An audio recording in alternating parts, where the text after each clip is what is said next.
Paul, and you're watching Updates at Noon. Our headlines today. Government taking steps to minimize effects of hot weather on water user.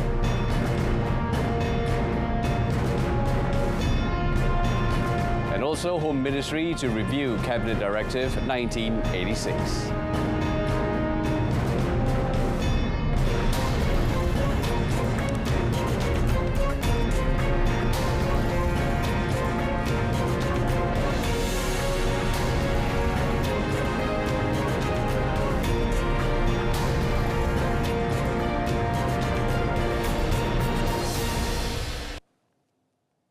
The government has planned several measures to minimize the effects of hot weather on domestic, industrial and agricultural water users. According to Deputy Prime Minister Datuk Seri Dr. Ahmad Zahid Hamidi, this includes coordinating the roles of ministries, departments and agencies and state governments.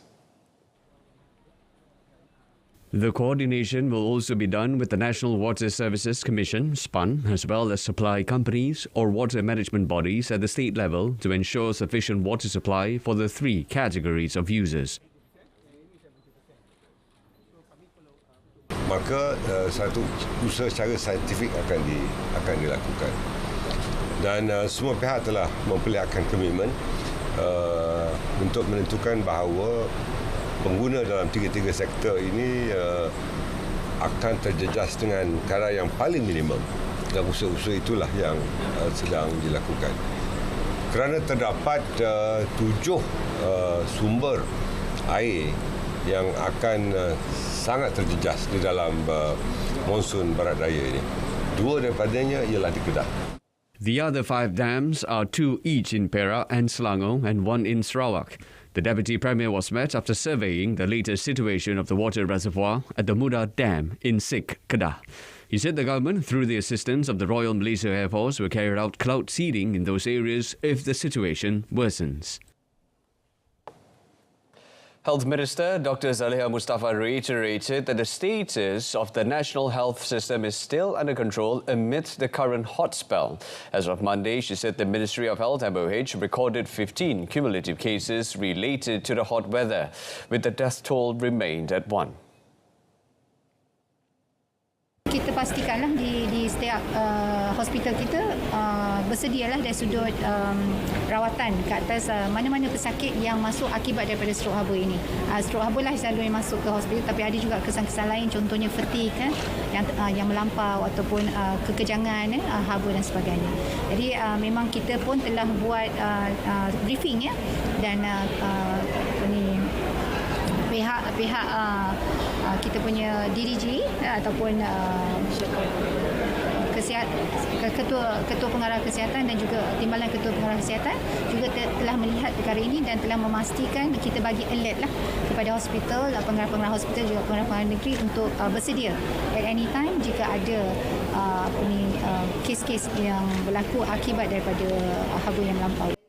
She said this after attending the Health White Paper HWP Town Hall session for the Eastern Zone yesterday. Dr. Zaliha said this in response to Deputy Prime Minister Datuk Seri Dr. Ahmad Zahid Hamidi's statement yesterday that the government is prepared to declare an emergency if the current hot spell in the country turns extreme. Meanwhile, she was optimistic that the HWP, which will be tabled for the first reading at Parliament next month, will receive the full support of the members of Parliament. The Home Ministry will be reviewing the administrative directive issued on 5th December 1986, which were contradicting with the Cabinet directive issued in the same year.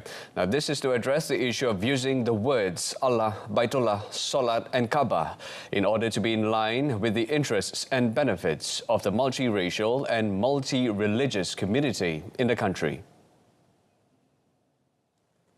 Awal tahun ini saya pun telah meminta sebahagian penguatkuasaan kementerian untuk meneliti satu persatu sudut perundangan itu supaya dia menjadi satu arahan pentadbiran baru yang lebih kemas. Jadi kami kena tampilkan arahan pentadbiran baru khusus supaya bagi mengurus kendali atau menyelia kalau berlaku kemasukan bahan penerbitan yang dikira berlawanan dengan keputusan Kabinet 1986 yang kalau tidak diatasi dia mengulangi balik. Jadi kalau mengulangi balik, berakhir di mahkamah, keputusan mahkamah tu dah ada. Jadi arahan pentadbiran baru yang lebih kemas kini yang mencakupi semua perkara yang saya sebut itu adalah dalam proses keutamaan kami sekarang. Dato' Sri Saifuddin said the ministry is more focused on aspects of public order in line with Article 11, subsection 5 of the Federal Constitution, which provides that freedom of religion does not allow any act that is contrary to any general law related to public order, public health and morality. He said KDN is committed to defending and protecting the interests of Islam, the Malays and the royal institution in Malaysia, especially in the issue of using the word of Allah, in accordance with Article 11, subsection 1 and Article 11, subsection 4 of the Federal Constitution. The Ministry of Economy and the Ministry of Natural Resources, Environment and Climate Change, NRECC, will work together to find methods and design appropriate modules for solving water woes in the country. Economy Minister Ramli said the water issue requires collective cooperation. Therefore, the two ministries, including water company operators across the country, will work together to find a solution.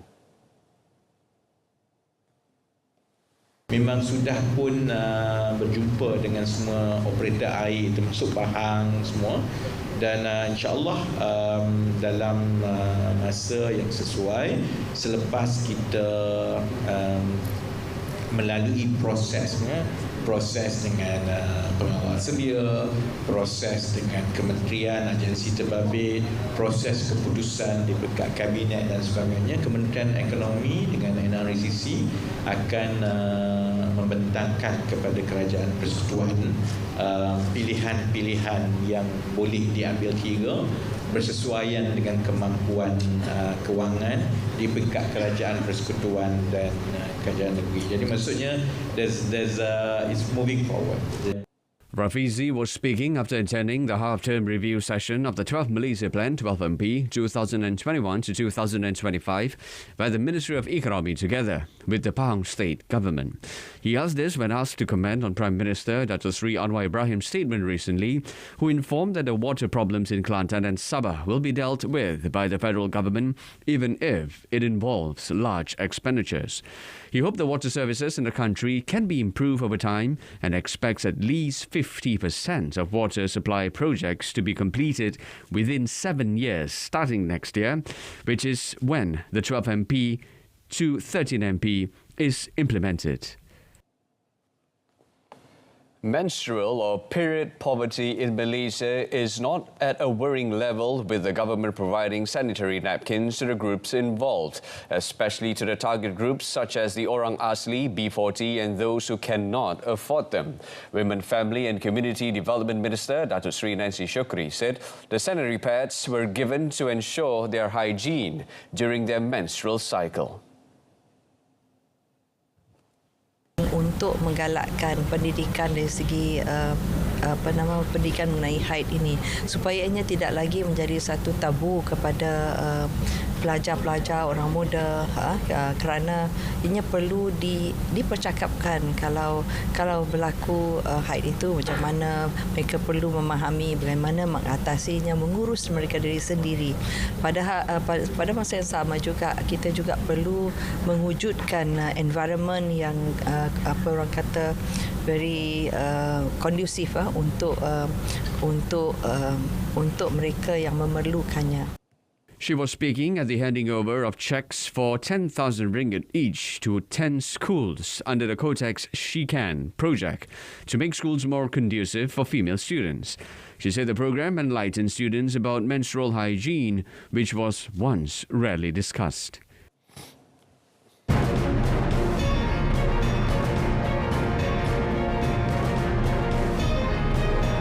Coming up, 7 police personnel involved in illegal gambling arrested. But first, the Fire Service Act 1988 will be reviewed to provide a more severe penalty for offenders who misuse fire hydrants. Minister of Local Government Development KPKT Ngakon Ming said, under the existing provision in the law, a compound between RM100 and RM500 would be imposed on offenders. Dan kementerian dah membuat keputusan, kita akan mengkaji untuk meningkatkan jumlah amau kompaun. Kerana saya rasa it is not sufficient to send a message, but it must serve as a deterrent. Okay? Jumlah 100 hingga 500 dipandang terlalu ringan sekali. Mara ada orang yang pandang remeh, cakap tak apalah, 1 kali 100 dia mampu bayar. Tapi kita akan kaji dan tingkatkan jumlah kompaun tersebut. On the 11th May, the Kelantan JBPM in a statement said that a contractor had been fined RM100 for misusing the fire hydrant.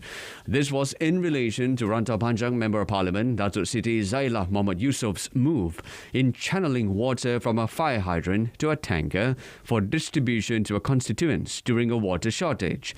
Regarding the issue of poor maintenance and low cleanliness level of low-cost flats in Johor, Nga said the matter will be resolved within 2 days. The matter was raised by the Sultan of Johor, where His Majesty had expressed his disappointment with the lack of cleanliness at low-cost flats in the state. The Malacca River and Coastal Development Corporation, PPSPM, will diversify its tourism products, including introducing a floating market as a new attraction in preparation for Visit Malacca Year 2024. Now, the second phase of the Malacca River Development Project with the developer covers the area around Taman Lagenda and is expected to be operational next year. PPSPM Chief Executive Officer Dato' Murad Hussein also said the water taxi service is seen as an alternative for tourists to tour around Bandar Hile when the tourist area is made a vehicle-free zone every Friday to Sunday, which is expected to be implemented next month. The price offered is reasonable, from as low as RM1 to RM10, and visitors can park their vehicles at any parking area to take a water taxi to their destination. He was met at the launch of the Malacca Water Taxi in conjunction with the Aidilfitri Open House last night. Chief Minister Datuk Seri Abdul Rauf Yusof officiated the ceremony, with State Tourism, Heritage, Arts and Culture Committee Chairman Datuk Abdul Razak Abdul Rahman also present. As of 15 May, the Malacca River Cruise has attracted 283,540 visitors, and a target of 800,000 visitors has been set for this year. Pulau Pinang Police Contingent arrested 12 individuals, including an officer and 6 police personnel, to assist investigations into illegal gambling activities during a series of raids around the state on Sunday and Monday. The 7 policemen, aged between 27 and 48, were arrested around Air Itam, and all of them are based at the same police station. State Police Chief Datuk Kor Kok Chin confirmed the arrest of police personnel and officer, but refused to comment further on the case, which is still under investigation. In addition to the 7 police officers with ranks of corporal, lance corporal, sergeant and ASP, 5 civilians believed to be involved in illegal gambling activities were also arrested. All 12 individuals were arrested during a 2-day operation conducted by Bukit Aman's Department of Integrity and Standard Compliance JIPS as a result of information and intelligence by police. Kita lihat dari segi dia punya klien yang pemain-pemain ni, dia melibatkan selain daripada warga negara di Malaysia itu, dia juga melibatkan negara-negara jiran kita. Negara-negara jiran kita. Jadi dari sini dia menggunakan pelbagai jenis bank account untuk dia transaksikan, transferkan duit itu. Setakat dia bila capai 30,000, dia akan masuk ke akaun satu syarikat yang didaftar itu. Jadi di sinilah kita manage tu tangkap yang suspek yang nombor 6 di seberang Butterworth. Kemudian atas hasil soal selesai, kita tambah tangkapan juga seorang lagi. Jadi total jumlah tangkapan kita dapat 7 orang. Following the arrest, police seized a laptop, a smartphone, 10,959 ringgit in cash and gambling equipment. The case is investigated under Section 4, Subsection 1 of the Common Gaming Houses Act 1953. The body of a 17-year-old teenager was found at the depth of 8 feet at 9:30 p.m. last night. The victim was believed to be swept away by strong current when he was swimming in a river at Kampung Orang Asli Gabong in Bentong, Pahang yesterday.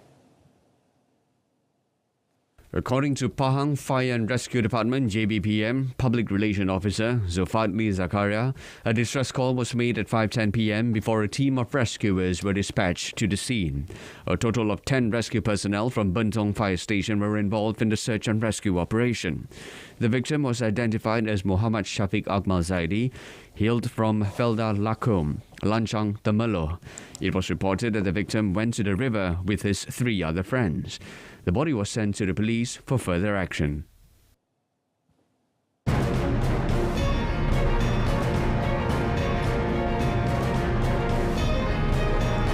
In a foreign front, ChatGPT boss urges US Congress to regulate AI.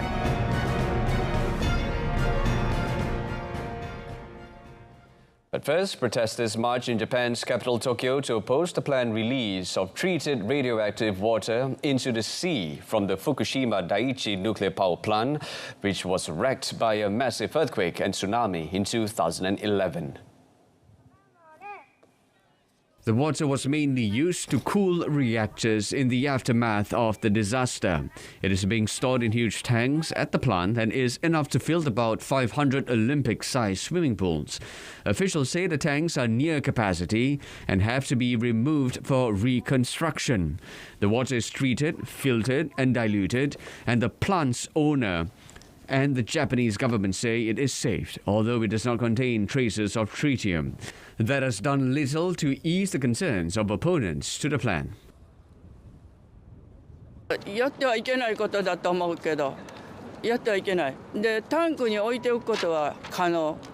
もうほとんど増えないので、ほとんど水は増えないので、置いておけばみんなで頑張る印になるじゃないですか。放射性物質の汚染水の排出っていうのは日本だけの問題じゃないし、もちろん福島だけでも問題ではない、世界中の問題なんで、みんなで考えていく必要があると思います。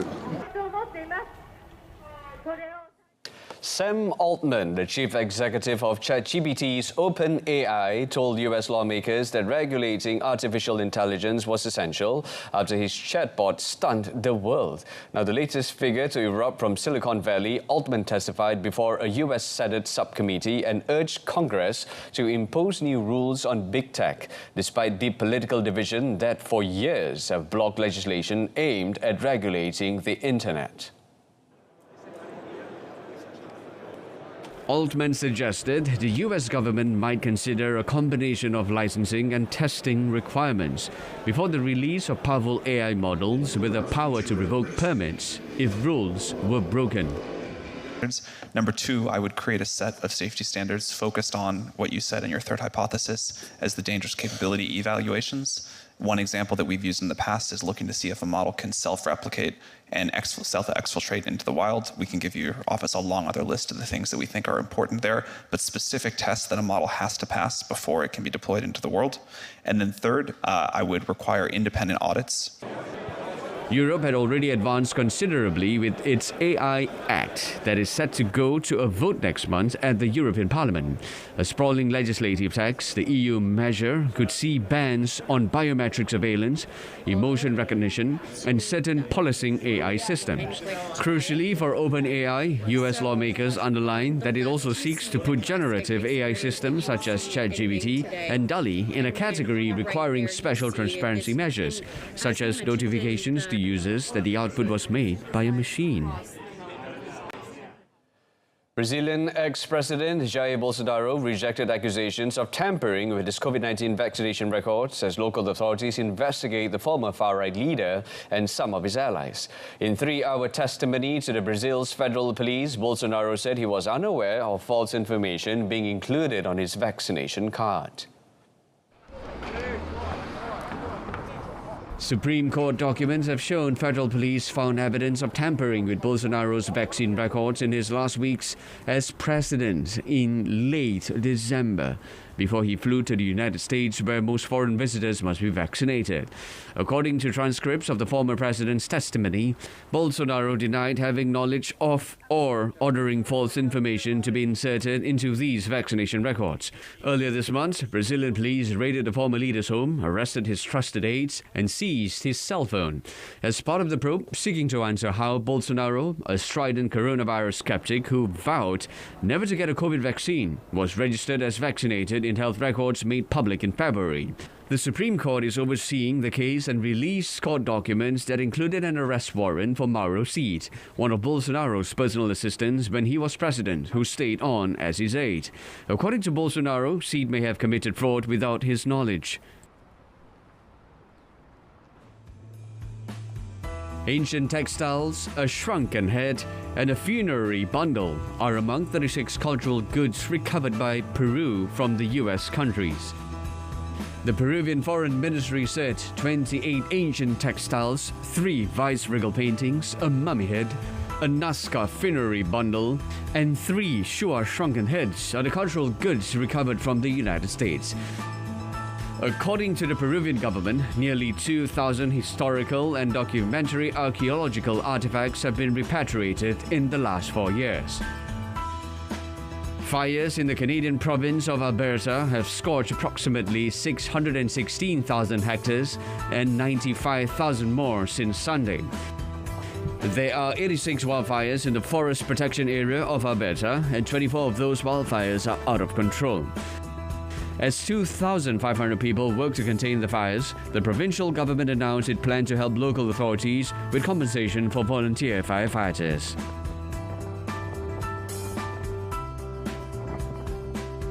Two people, a man, a woman, died in a blaze in the town of Orio in northern Spain, with media-cited authorities are saying the incident was being investigated as likely gender-based violence. The blast took place around 5:30 p.m. local time in the fishing town of around 6,000 people near the border with France. The blast occurred on a sidewalk bench not far from a children's playground.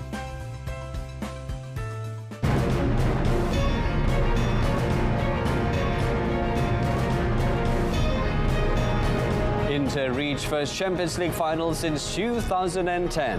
That and more next in sports.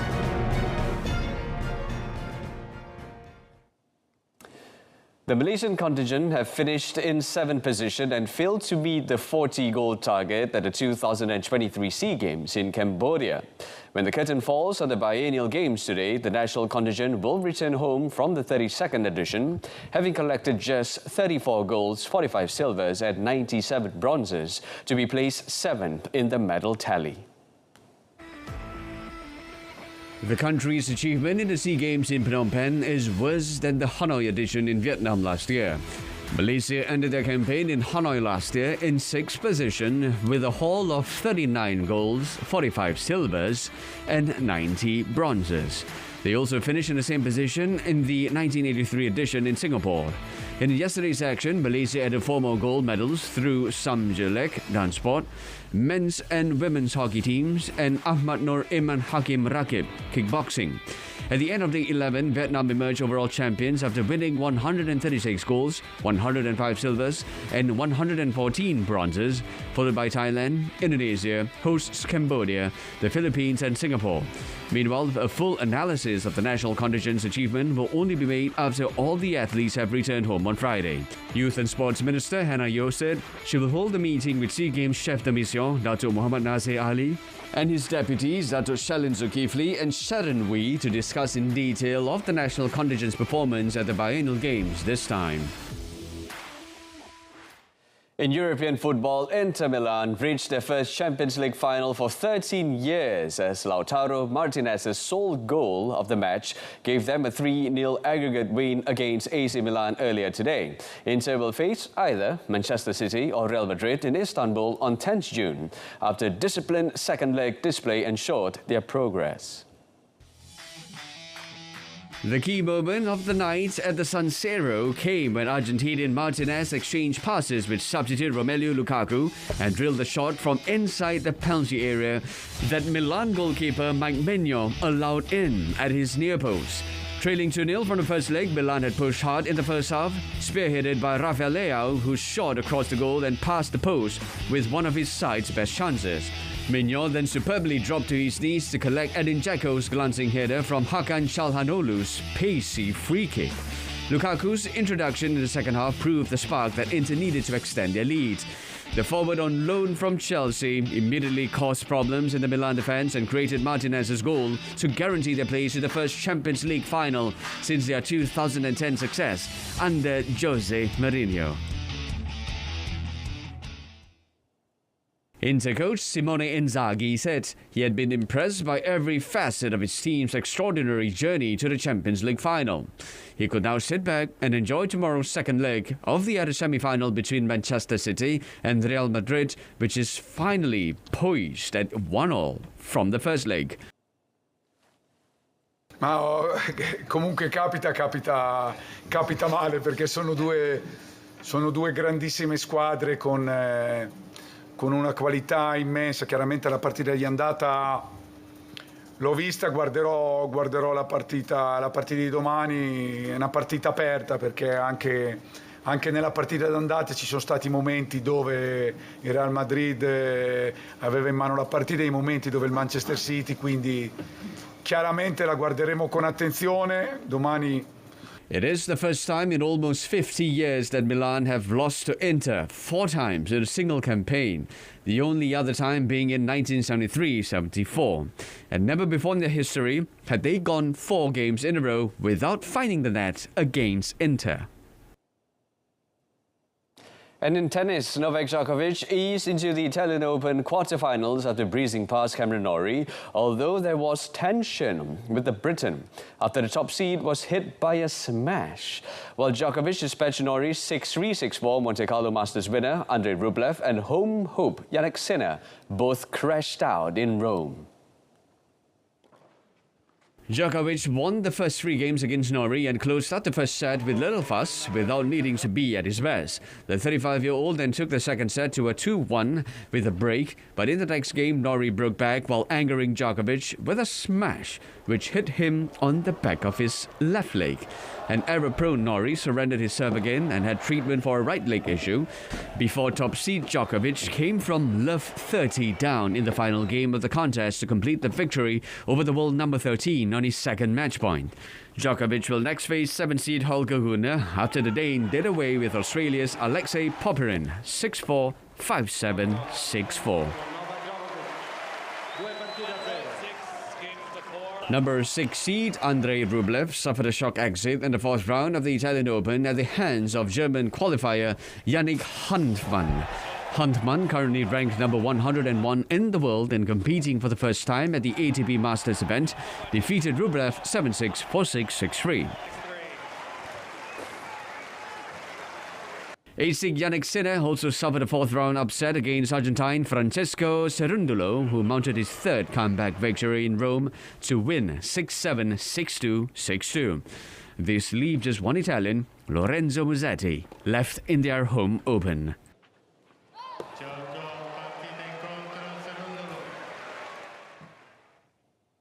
That ends updates at noon. In our top story, government taking steps to minimize effects of hot weather on water user.